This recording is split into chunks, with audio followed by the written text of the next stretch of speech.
Terpujilah Kristus. Shalom, salam sehat, Tuhan mengasihi Anda. Bacaan yang luar biasa seperti yang dikatakan Pastor Cornel tadi.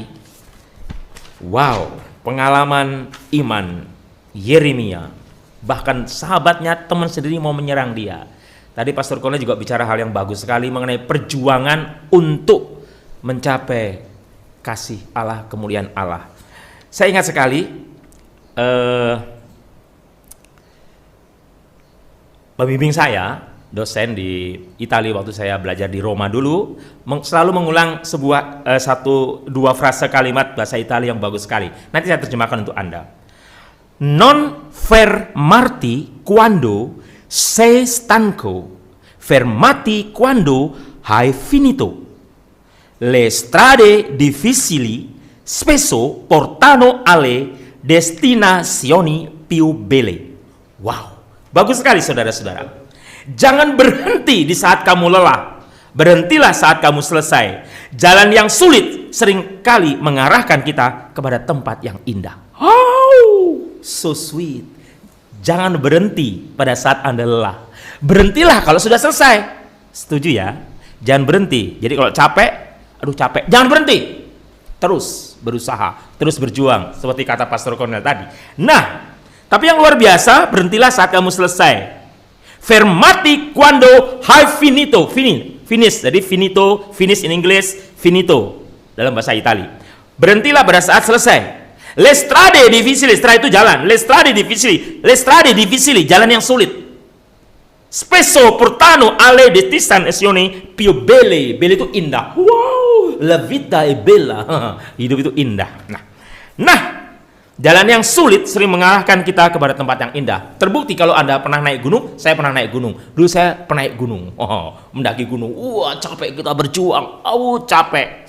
Ada mungkin kalau belum pernah naik gunung nggak bisa bayangkan. Atau berjuang, bayangkan naik gunung, saudara-saudara. Nggak ada yang enak naik gunung tuh, saudara-saudara. Kalau yang enak itu ya jalan-jalan di mall, saudara-saudara. Tapi kalau naik gunung tuh wow. Tapi setelah sampai di puncaknya, saudara-saudari, Anda bisa melihat tempat yang indah. Waduh, lupa capeknya saudara-saudari, lupa capeknya. Saya mengalaminya. Jadi saya bisa mengerti betul. Le strade difficili spesso portano alle destinazioni più belle. Jalan yang sulit sering mengarahkan kita kepada tempat yang indah. Jalan penderitaan hidup yang diajarkan Tuhan Yesus mengarah pada kemuliaan surga. Luar biasa. So, jangan menyerah, amin. Jangan menyerah. Jangan seperti Yeremia, meskipun dicaci, meskipun difitnah, bahkan oleh teman-temannya sendiri, sahabatnya sendiri, terus berjuang demi kemuliaan Allah. Dan Yesus yang tidak bisa mengerti, sampai Yesus berkata kepada orang-orang Yahudi, perbuatan baik manakah yang membuat engkau mau melempari aku?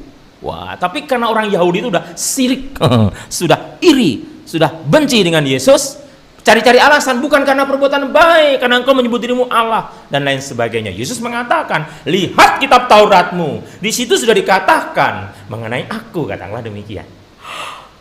Wow, dua bacaan yang luar biasa, yang mengajarkan kita, dan nasihat dalam bahasa Italia yang sering diungkapkan oleh dosen saya, Father Gino, dia orang dari Chili, selalu mengatakan itu luar biasa dan selalu tenang dalam diri saya. Makanya saya selalu bersemangat. Kalau saya lagi berolahraga, berlari, saya nggak mau kalah. Non fermati quando sei stanco, fermati quando hai finito. Jangan berhenti di saat kamu lelah.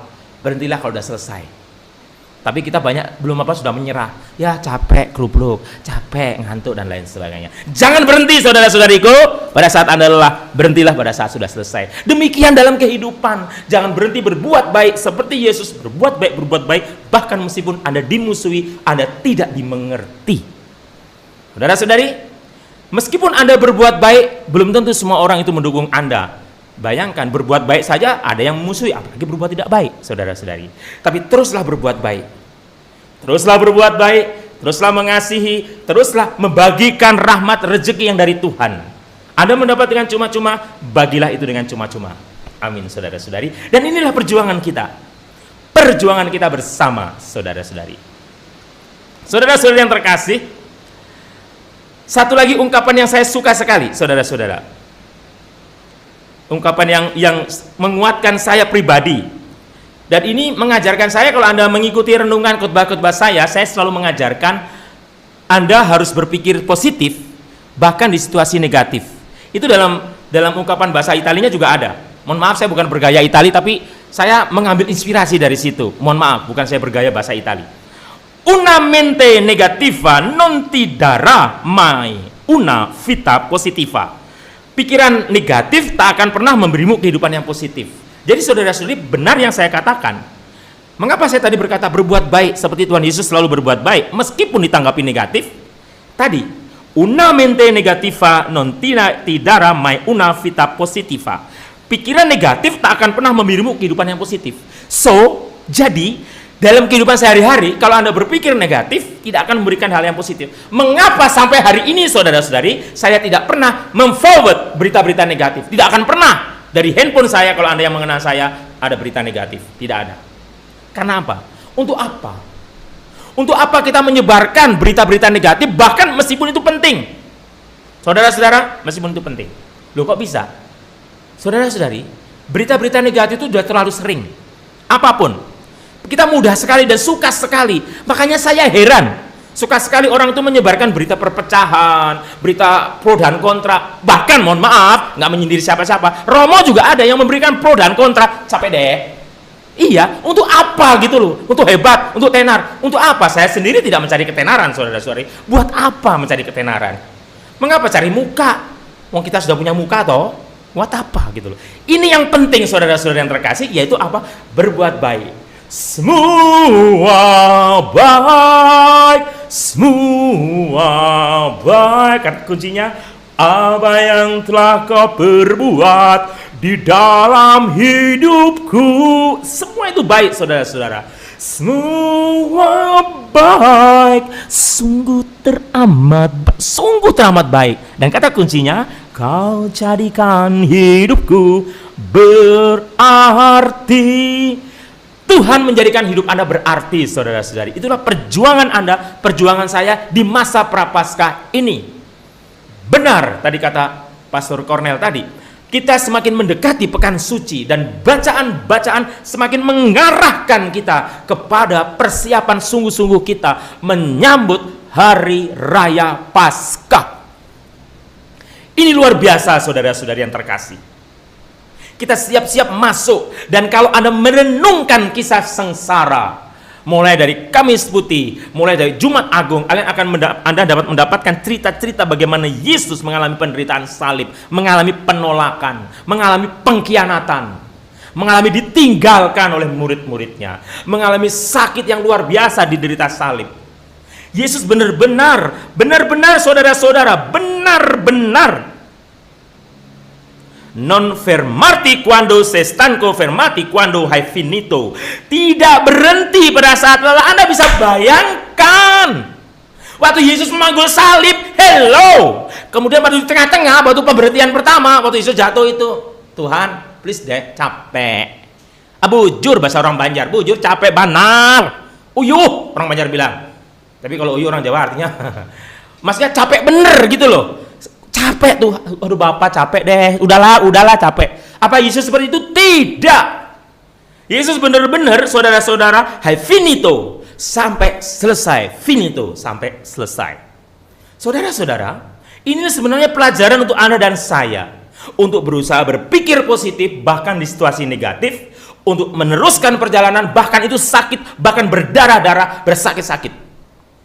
Saya tidak mengada-ada, saudara-saudari. Inilah iman dan inilah yang diajarkan gereja Katolik. Mohon maaf, saya tidak membandingkan dengan gereja-gereja lain, tidak. Saya hanya ngomong dari gereja Katolik. Gereja Katolik, catat saudara-saudara, bukan teologi perut. Bukan teologi perut. Pastor berkhotbah bukan untuk teologi perut, bukan untuk kepentingan perut, bukan untuk mencari keuntungan. Tidak ada pastor khotbah seperti itu. Pastor mengatakan kebenaran. Romo-romo di gereja Katolik mengatakan kebenaran. Kebenarannya apa? Kita tidak bisa lepas dari Via Dolorosa, jalan penderitaan. Meskipun mungkin khotbah saya tidak menarik karena saya mengomong soal penderitaan, tapi itu fakta. Fakta. Semua romo bisa tanya, semua uskup, semua romo-romo paroki Anda. Kita tidak lepas dari jalan penderitaan. Via Dolorosa, jalan penderitaan, jalan salib. Kita mengikuti tapak-tapak Yesus. Makanya ada buku Thomas Kempis itu mengikuti jejak Kristus. Mengikuti jejak Kristus. Kalau Yesus sakit, kita pun sakit. Yesus berdarah, kita pun berdarah. Yesus menderita, kita pun menderita. Yesus difitnah, kita pun siap difitnah. Seorang murid tidak akan lebih dari gurunya. Inilah konsekuensi logis, tuntutan logis menjadi murid Kristus, saudara-saudari yang terkasih. Saya mengatakan kebenaran. Anda melihat sendiri, Yeremia ditolak bahkan oleh sahabatnya sendiri. Yesus berkata kepada orang Yahudi, perbuatan baik mana yang aku lakukan demi Bapakku? Perbuatan baik dari Bapakku yang kulakukan, yang membuat engkau mau melempari aku dengan batu. Yesus seumur hidupnya selalu berbuat baik, saudara-saudari. Menyembuhkan orang lumpuh, menyembuhkan orang buta, menolong, mengusir setan, dan lain sebagainya. Berbuat baik. Dan selalu berbuat baik. Tetapi balasannya, hai umatku, apa salahku padamu? Jawablah aku, kapan kau kususahkan? Engkau sakit ku sembuhkan, engkau mati ku bangkitkan. Namun apa balasanmu? Aku sudah kau salibkan. Sedih, saudara-saudari. Sedih. Makanya saya kalau nonton apa itu kisah sengsara Yesus itu, film penyaliban Yesus, apa? Passion of Christ itu, saya kalau nonton film-film itu, saudara-saudari, saya selalu ikut menangis. 100 kali menonton, 100 kali menangis. Saya heran, saya pernah memarahi beberapa OMK yang nonton film Passion of the Christ sambil makan kacang, sambil makan popcorn, sambil minum Coca-Cola dengan santai-santai. Wah. Dalam hati saya, kalian itu bukan nonton drama Korea. Ini nonton kisah sengsara Tuhanmu, bro, sis. Kok bisa-bisanya sambil cekiki? Ya ampun. Serius, saya marahi mereka, saya tegur. Akhirnya mereka diam. Kalian lihat itu Mel Gibson memerankan itu, membuat film itu bukan main-main. Benar-benar dia memasukkan kisah sengsara via Dolorosa agar kita umat manusia ini mengerti betul bahwa 2000 tahun yang lalu Tuhan itu benar-benar disalib untuk kita, untuk Anda, untuk saya. Kok bisa-bisanya kita nonton sambil makan popcorn, sambil santai ketawa cekikian?